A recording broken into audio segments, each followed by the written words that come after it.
You want to start with the why, what the last 3.5 years has brought to all of us from a workplace perspective. There's a call to action for organizations and workplaces to take more initiative, care, and concern with overall well-being, and continues to be a growing expectation of employees, of individuals who are looking for that. They're wanting to work for organizations that support their overall well-being.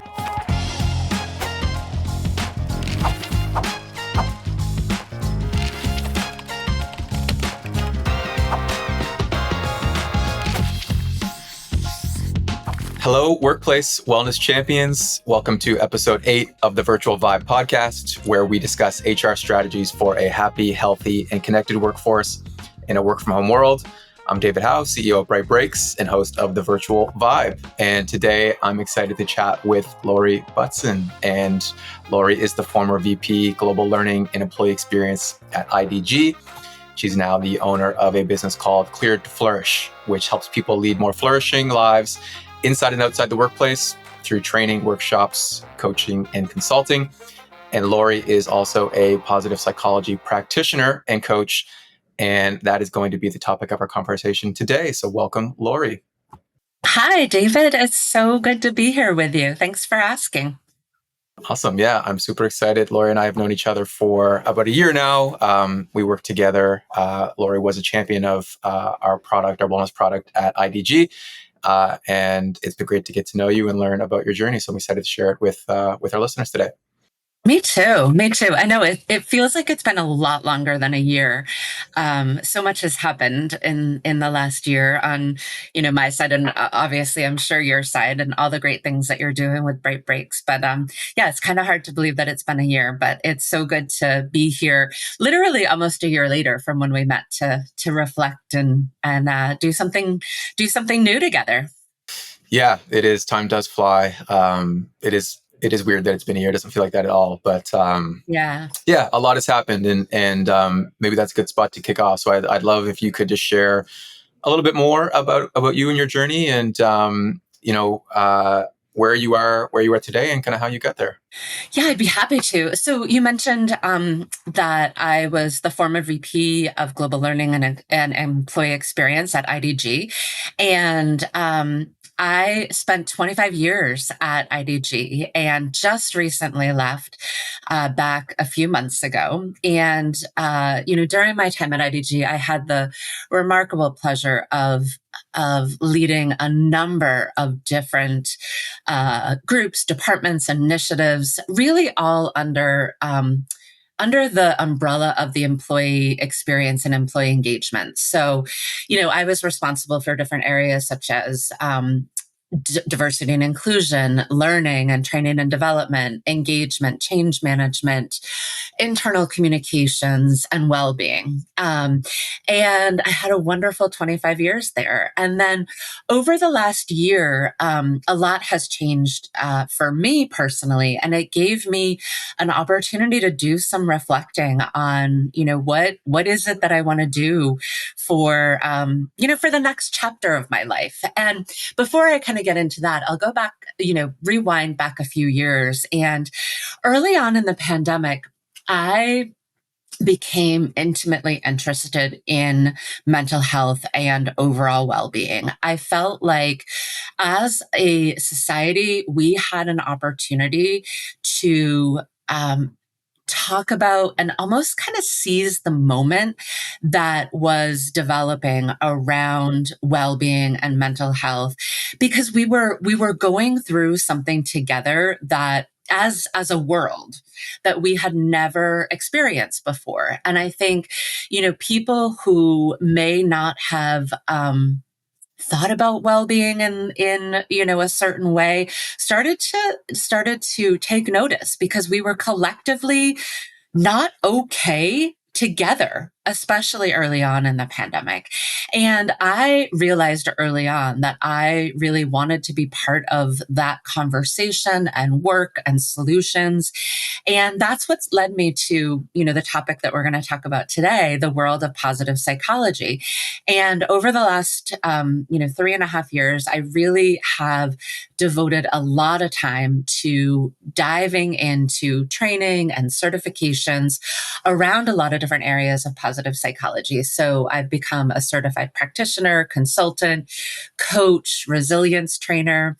And I've found the world fascinating. And we'll talk a little bit more about, why and what positive psychology is. But so over the last few years, I've been thinking about, what is it that I want to continue to do in the world? I had a wonderful opportunity to bring positive psychology and a lot of programs to my work at IDG, but I had also started to think about, maybe one day opening my own business and my own consultancy. And then I was diagnosed with an autoimmune disease earlier this year. And all of a sudden, everything that I had been preaching for the last several years around well-being, around mental health, came to the forefront for me. And I needed to make sure that I was without sounding cliche, like taking a dose of my own medicine. I took a medical leave to really be able to focus on my health. And that was one of the best decisions that I've ever made. So hard, but so important. And that led me to deciding to leave my corporate job and starting my own business to really focus on helping other people lead more flourishing lives. I think that if the last year has taught me anything, it's life is short, and we want to be living our lives as fulfilled, as thriving, as flourishing as possible. And so my business, Clear to Flourish, as you mentioned, is focused on helping both businesses and individuals lead more flourishing lives. There's a lot of studies out there that the percentages of people that are flourishing versus languishing. Languishing is a word that we've probably all heard a little bit about over the last few years. The majority of the population is just doing okay. And I'm a firm believer that I know I want to be more than just okay, and I want to help others be more than just okay. I feel like we shouldn't just be satisfied with being okay. So anyway, that's a little bit about my journey. 25 years in the corporate world, now off on my own, bringing a lot of the work that I did for those 25 years out into the world in a different capacity. Yeah. Thank you. Thank you for sharing that. I mean, I've obviously know your journey. We've been in touch the last little bit on everything. And I mentioned I appreciate you sharing that on LinkedIn and online. I think it's a big help to people just to be transparent and share that. And I think that's going to inspire a lot of people. 25 years is a long time, right? At one company. It What was it? is, What was yes. it like? Kind of the day that you woke up and it wasn't, that wasn't part of your life anymore. And obviously, it'll always be part of your life. But that morning, that first Yeah. morning, maybe you woke up and there you were not going to work, or Yeah. Well, so I think my experience was a little bit unique because of my health journey. And I think it would have been really different had I not had the health journey, had I not had a period of time before I actually made that decision to leave. If I had not been on a medical leave, and so I think that contributed to my experience, because I had had a break from the workplace, which I absolutely needed. And I think that that's something, I know that that's not the focus of our time together, but it is something that I have become more passionate about in terms of, you know, not everybody can, just take a break from work, right? Well, we can take small breaks, and that's like the beauty of your organization. But what I'm talking about is a longer break, right? And that was something that my body needed at the time. It's not something, that we all need. But when we do, it's important to recognize that. So I think, to answer your question, it was a little bit easier than it would have been had I not had, my medical and health journey that I was on, had I not had that little break before I went back for a short time and then left. But it's definitely still a little bit surreal. Like, I still have conversations and I talk about IDG as like, I'm still there. I'm still in it. I think that'll take a while to get over though. And get, Yeah. 25 years is a long time to, kind of change your wording around. Yeah, 100%. And so now it's kind of come, full circle, as you mentioned. You kind of a lot of the things that you were sharing with the team, trying to practice and live yourself. That has led into where you are today, which is, the positive psychology, side of things, and starting a business to actually support teams and individuals with that. So let's just kind of kick it off for everyone. Like, what is positive psychology? Yeah. So, positive psychology, very simply put, is the science of flourishing, well-being, and happiness. And I think it's a term that people have heard but don't really understand. And I think for me, one of the easiest ways to understand it is to think about it and paint it in a light in comparison to traditional psychology. I think we are all very familiar, or much more familiar, I should say, with traditional psychology. And if we focus for a minute on traditional psychology tends to focus on what is wrong and how do we fix it.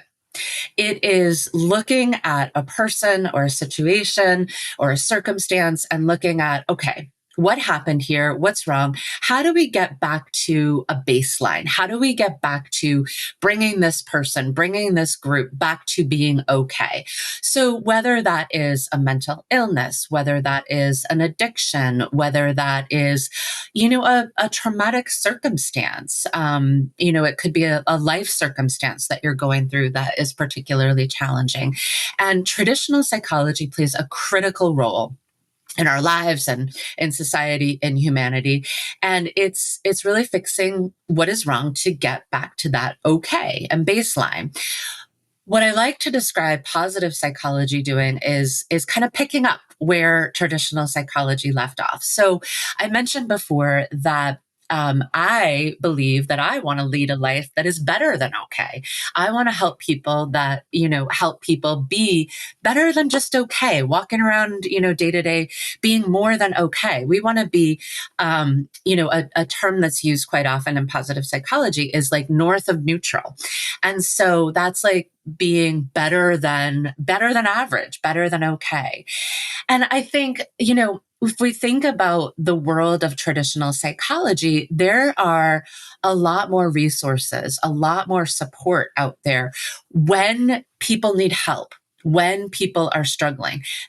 I don't believe that there is enough support. I think we have a long way to go as a society, but I think, there's more support when something is wrong to fix it. There isn't as much for that population of people who you're doing okay, but you want to do better than that. That's where positive psychology comes in. And it's raising the awareness, educating people, and allowing them to grow and flourish. And what I love about positive psychology is that there's so many different angles to explore and tap. Because if you think about it, I mentioned that positive psychology is the science of well-being, flourishing, and happiness. That looks different to everybody, right? What's going to get you there, David, might be really different from me. We're all lead different lives, and so we're all going to need to tap into different types of experiences. And positive psychology brings that to the world. So what I love about it is that you can name what you're doing. There's 6 pathways to positive psychology that really delve into a lot of areas that can lead somebody to more happiness and flourishing. So you can be overt and talk openly about, okay, well, we're gonna boost this part of your life by focusing on vitality to get you to lead a more flourishing life, or finding more meaning and purpose. So you can talk about it overtly, or there's a lot of different activities that you can do where you don't need to necessarily put a name to it. So, what do I mean by that? I mentioned that there are 6 pathways or 6 pillars to positive psychology. And those are, the first one is positivity or positive emotion. The second one is engagement. The third one is relationships. The fourth is meaning, then achievement, and then vitality. So, as you can imagine, just sort of under those umbrellas, there's so many opportunities to tap. But as I mentioned before, everyone is different. And so, what I love is that there's so many different areas that you can tap into depending on what you need in your life for, more well-being, more thriving, more flourishing. Does that Mhm. help? Yeah, I think that's a really good overview. And what I'm trying to rack in my brain as you're talking through it is it almost so traditional psychology, we are almost waiting for that moment when things go wrong in a way, versus Mhm. this is kind of the precursor where you can start to try to get ahead of things. Is that a fair assessment? Yeah, and I think I'm gonna jump on a word that you said said in there, focused on what's wrong, right? I Mm, think that Trish, that is the opposite, right? For positive psychology, we're trying to focus on what mm, is right in the person, what can we capitalize on what's working, or how do we enhance what's working versus what's focusing on what is wrong. And then what I also like about what you said is, there's an opportunity to like get ahead, and I like that from the perspective of there's a lot of proactivity that comes in with positive psychology, right? I'm a big believer that, like, I mentioned, the majority of the population is not flourishing, is not thriving. If it were easy, we'd all be, living much more flourishing, glorious lives day to day. But it's not easy. Life is hard. Day to day work, family, personal life, it's hard. And so I liked what you said there in terms of there's a lot of different areas under that positive psychology umbrella to tap to build up that, positive capital in your life from a lot of different areas. you're right. That the language that we use, and I use that word kind of subconsciously by saying wrong. That's not necessarily the correct way to think about it. So that makes a lot of sense. And as you say, like the word flourishing, I don't think we necessarily need to define it. I think intuitively it makes sense. But of course, what we talk about on this podcast a lot is focused on how HR folks and people folks and at the Yeah. workplace, how they can start contributing to their employees' lives to really help create the culture of wellness. Yeah. And of course, as you mentioned, we're all, for the most part, working, and that can be a big stress on a lot of people. So um, what can HR leaders do to start to look at adopting some of this mindset or these practices or these philosophies into their workplace to boost employee well-being? Yeah, and I think that's another beautiful angle about the work that I'm so passionate about, and that this big field, this big, science of well-being, that and positive psychology, that there's so many different opportunities and there's so many different angles and ways that organizations and individuals can focus on it. But I think, maybe I'll start with like the why, right? I think that that's a really important place for, if I think about HR leaders, like HR practitioners who are listening to this, I think you want to start with the why. And I think if we think about what the last 3.5 years has brought to all of us from a workplace perspective, I think that there's a call to action for organizations and workplaces to take more initiative and care and concern with overall well-being. I think that there is and continues to be a growing expectation of employees, of individuals who are looking for that. They're wanting to work for organizations that support their overall well-being. Again, I think the pandemic brought to life, I'll go back to something that I said a few minutes ago. Life is short. And I think it really became an opportunity that was an inflection point for a lot of people to really think about what what do I want out of life? What is going to bring me joy and meaning and happiness? And, work is certainly part of, so many of our lives. It's not like we can all just make a decision and just go and, pursue anything that we want and, put work to the side. People, we need work. We want work to be integral to our lives, but we want to do it in a way that we know that we are supporting our well-being, but then also that we work for organizations that care about that as well. There's a recent study that I was looking at that came out at the end of last year or early this year that Deloitte did that only 59% of um, workers would rate their well-being as good or excellent. So if we stop and think about that, that's 41%. 41% of the workplaces or employees in workplaces that are not doing good or excellent. And there's a lot of room for improvement. I would suggest that HR leaders, organizations take a look at, how do you want to approach well-being? How are you approaching well-being? And the way you approach can be big or small, spoken or unspoken. I'll share a couple of things that we did at my previous organization.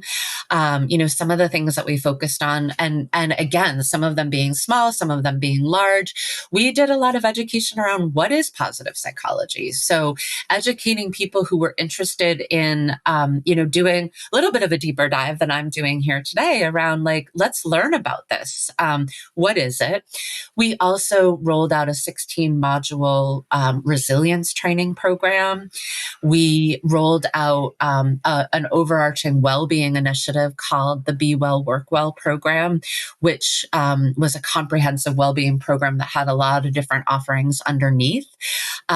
We, in 2023, earlier this year, we actually adapted it to the US Surgeon General's framework that came out this year, and kind of tied it to those pillars that the Surgeon General of the US was asking organizations to focus on. We rolled out coaching in the organization, group coaching as part of a new manager development program.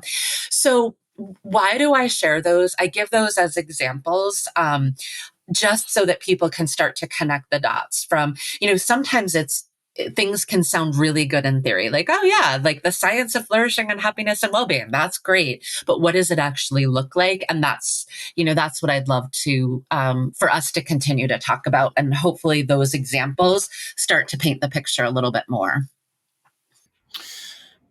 Yeah, and I like a couple things you said there. One is kind of that call to action. I think that's a great way to think about it, because I'm trying to reflect on the pandemic, which was obviously, as you're saying, is a very hard time, and that kind of, I think, brought to light a lot of challenges on specifically for employees, and employers felt more of a responsibility maybe than ever before to kind of implement more of a culture of wellness. And I'm curious, how have you seen that evolve, almost the workplace responsibility over the last decade or two? Have you seen a major shift from 10, 20 years ago to today in terms of employers feeling more of a responsibility? Absolutely. Yeah, absolutely. I think that, even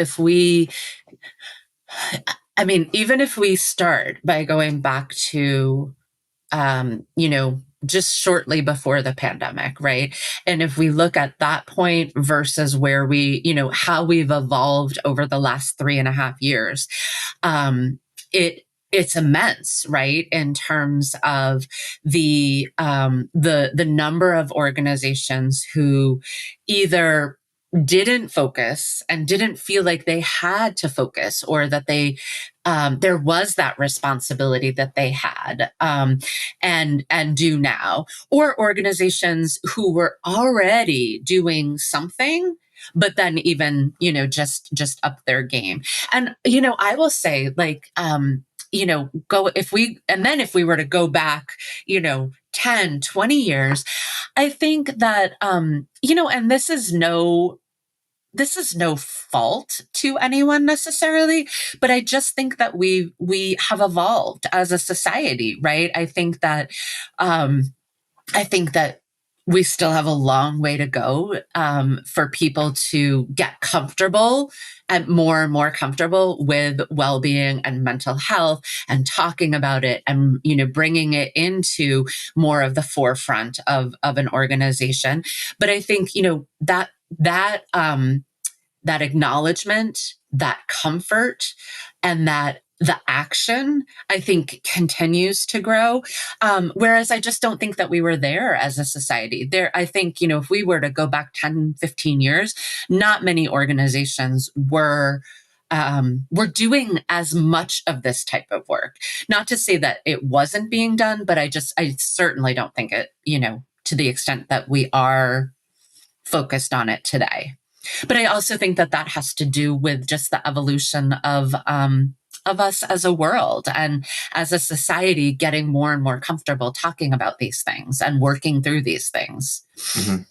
Yeah, and that's why these types of conversations are great, because it does bring that awareness more. I think all the listeners obviously already kind of agree with the philosophical reason for why this is important. Yeah. But now more and more, as you mentioned, also like some stats and some research and some studies show that at the end of the day, this stuff is also good for business, because if your team is happier, healthier, at work, it's hard to separate work and life. Like, they're kind of like, if you're having a bad day at work, you're probably not going to have a great day after work, and vice Yeah. versa as well. So I think it's great to have these kind of conversations to share that. And as you're saying, like, I think that makes a lot of sense, just culturally or from a society level. Things have come a very long way.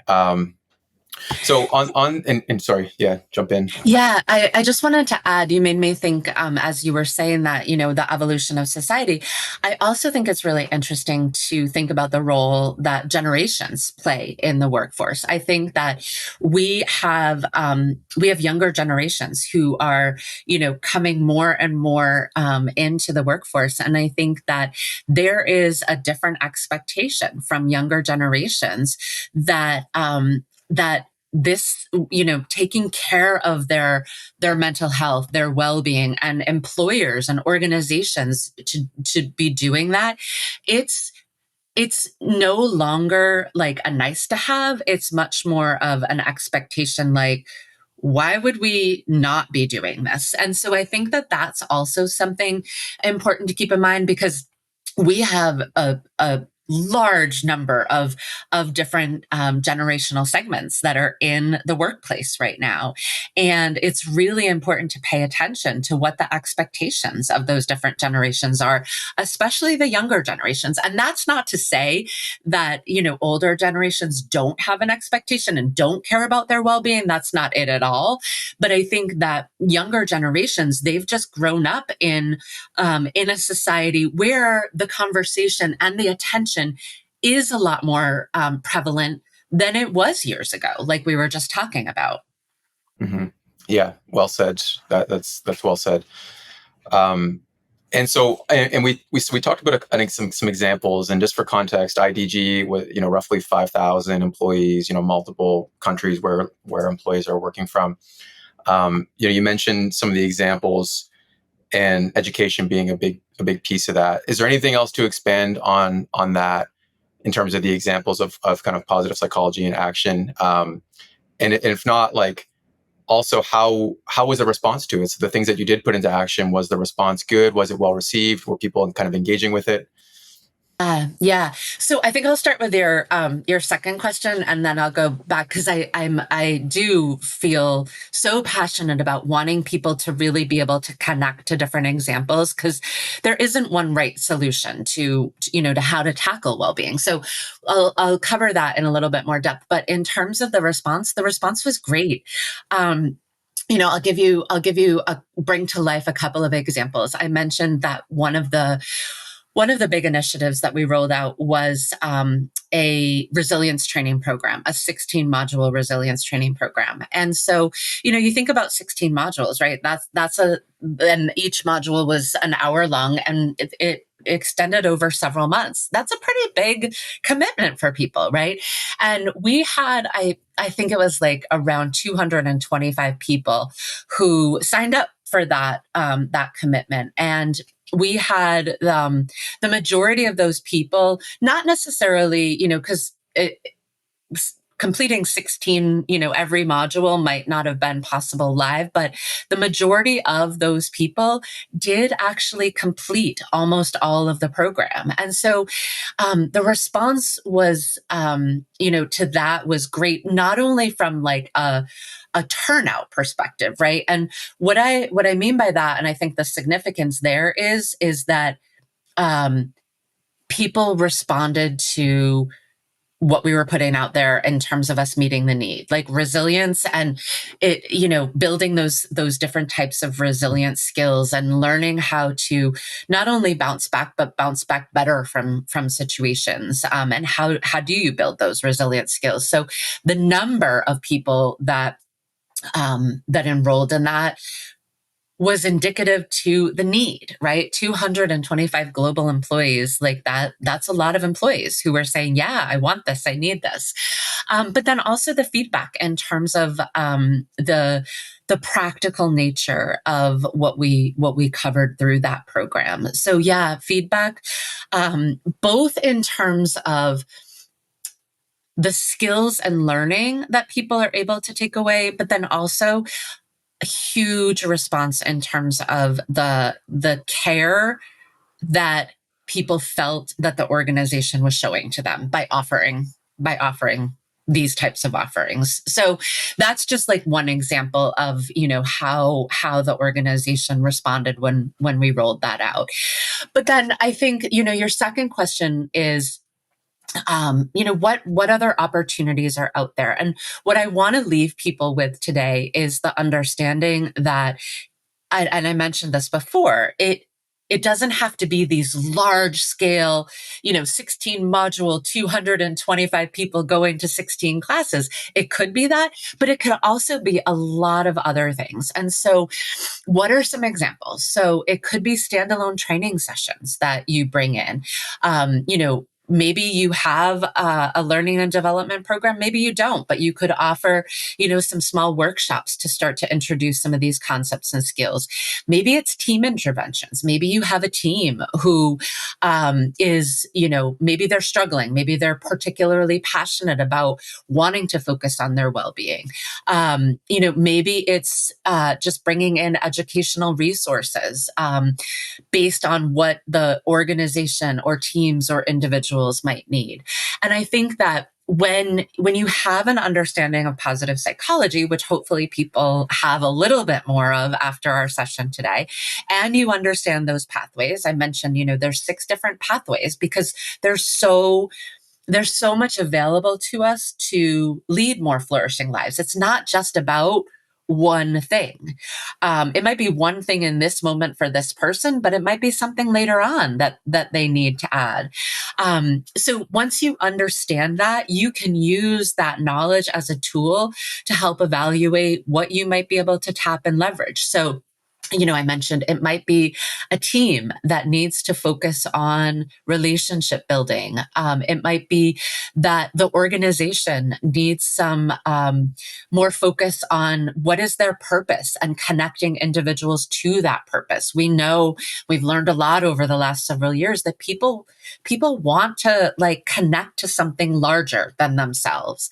It might be rolling out an organization-wide coaching program to give people that opportunity within the organization to get that one-on-one or group experience in coaching.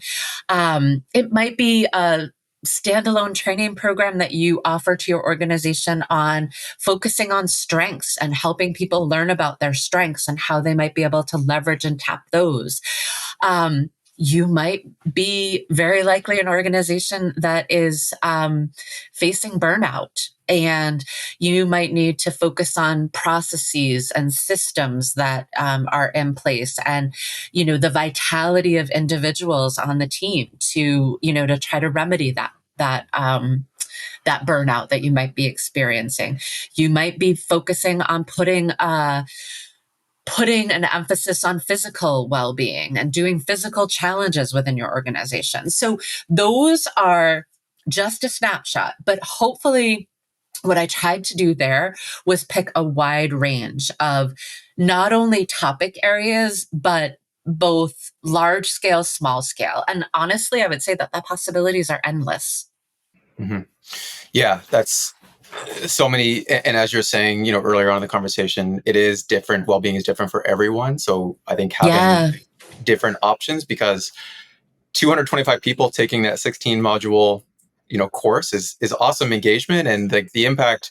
Sometimes these things can be hard to measure. Obviously you're looking at the attendance and the numbers, but it is harder to measure sometimes the impact that education piece or that program had on those 225 people, because that is where the real impact is, not just 200 people showing up, but what actually happened to them after and what they implemented and what they took going forward.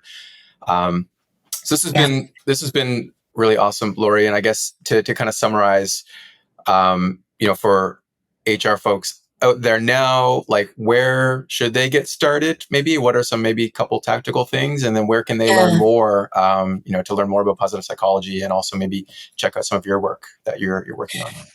Yeah, I think that's a great place to end. And I would say that what I would encourage, whether it's HR teams or leaders within organizations, I would encourage you, if you haven't already done it, to decide, what do you want your well-being culture and focus to be? So how do you do that? Looking at where you are currently, and where do you want to go? What's your ideal vision? And I've mentioned the word why a couple of times now, but like, why are you doing this? What are your goals for focusing on this? Do you feel like it's the right thing to do? A caveat that I would say is that I think sometimes there are organizations out there and there are leaders out there that I like to call it, a check the box or a tick the box. Don't do it for that reason. um, Employees will see through that, and the likelihood of success is not going to be as great. So really try to figure out what's your why. And hopefully it's a strong why. And thinking about where is your organization starting out? Is it that you have initiatives in place and you want to add to it? Are you just starting out and this is a brand new area? Some other questions that I would encourage people to think about is, do you want to be explicit about it? Do you want to talk openly about your goals around helping and supporting and providing resources around well-being? Do you want to be explicit and explanatory about what you're doing? Or do you want to try some initiatives and not necessarily put a name to it, but try out some of those initiatives? Maybe it's bringing in coaching. Maybe it's doing some training workshops here and there on different topics to see what resonates. Um, Asking yourself some questions. Do you want help from external consultants to help you evaluate and explore and identify options? So those are some of the questions that I would encourage people to think about. And I think it's like, where are you now and where do you want to be is probably the most ideal place to start. And that's going to look different. Like some organizations are doing a bang up job already. And it's like, all right, well, where do you want to go from there? And some are just starting out, and it's the same question: where do you want to go from there? So, and then you mentioned, where can people learn more? So there's a lot of information and research out there in terms of positive psychology. So I would encourage people to dig deeper, learn more. One place that you can do that is with me. You've probably gotten the sense. I know, David, you know this. I could talk about this stuff all day long, but people have probably gotten the sense from listening to me that like this is stuff that I have seen and felt work for me personally. I have seen the impacts that it's had on individuals and teams and organizations that I've worked for. So I could talk about this and do work on this all day long. So I'm certainly a resource. You can reach out to me via email. My email is Laurie, Laurie, at cleartoflourish.com. You can follow me on LinkedIn. I've been for a while, trying to be more active on LinkedIn. And so I've committed to that. And then you can also check out my website, which is clearedtoflourish.com. And yeah, I'd be happy to just have a chat with anybody who wants to learn more, has any questions. Awesome. Yeah, I can't think of a better person if you're listening to and you're interested in how you can bring this to your workplace, how this applies to you individually. Laurie is the right person to chat to. So hopefully you get some people reaching out and checking in. This has been awesome, Laurie. I think it's been jam-packed with insights. So I'm excited to have folks tune in and take a look at this. Thank you so much. We appreciate it. And thank you everyone for listening. We'll see you next Monday on the Virtual Vibe. Take care.